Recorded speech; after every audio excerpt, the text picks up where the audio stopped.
We're staying on top of breaking news happening right now in Barkhamsted. Firefighters actively fighting a fire on Old North Road. It's right off of Route 44. Pinpoint News Tracker taking you to the scene here. Your reporter Sierra Jordan has been there for about an hour now working to get new information. So Sierra, what's the latest?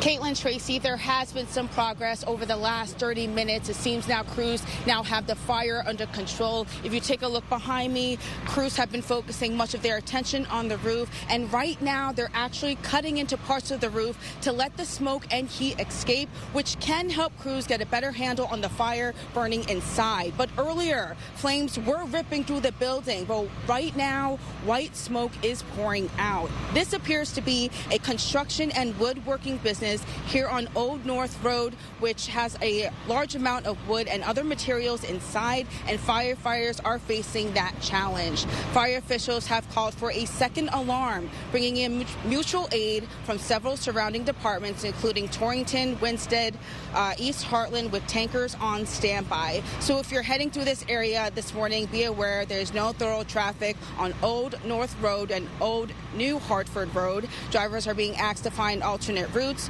but Route 44 remains open, but traffic is moving slowly near the scene. So we are working to confirm if any was inside when this fire happened, and we'll continue to bring you updates as they come in. Your reporter in Barkhamsted, Sierra Jordan, Channel 3 Eyewitness News, back to you.